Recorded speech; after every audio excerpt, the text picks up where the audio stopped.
કે પઢીએ આગળ? ના. જવું મળ્યા ભાई सना पाए। अस्सलाम वालेकुम। तो जैसा कि आप हजरात ने देखा कि जहन में एक ही बात चल रही है कि कब पढ़ाई ख़त्म हो और कब अपनी फ्रेंड के घर जावे, तो ऐसे में फिर पढ़ाते रहना और लंबा खींचना, इससे कोई फ़ायदा नहीं होगा, इसलिए हमने मुख्तसर कर दिया। तो हमारे मदरसे में या स्कूल में जहाँ हम फॉर्मल तरीके पर यानी बाकायदा पढ़ाते हैं, वहाँ तो ऐसा नहीं हो सकता कि हम अपने तौर पर जल्दी छुट्टी दे दें, लेकिन वहाँ और कोई तरीका हम इख्तियार कर सकते हैं, खेल लगा सकते हैं या उनसे बातें कर सकते हैं।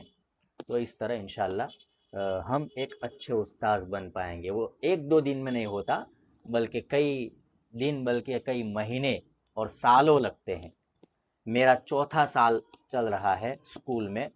अब मुझे ऐसा लग रहा है कि कुछ कुछ मैं सीख रहा हूँ। 3 साल तो बराबर मेहनत की, बराबर सीखता रहा, ए टू जेड हर चीज़ नोट करता रहा, डायरी में भी लिखता था, कापी में भी लिखता था, कई डायरियाँ और कापियाँ भरी हुई हैं।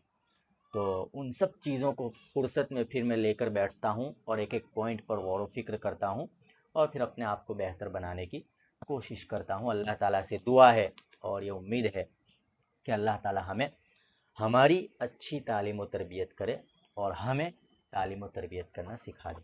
जज़ाकुमुल्लाह।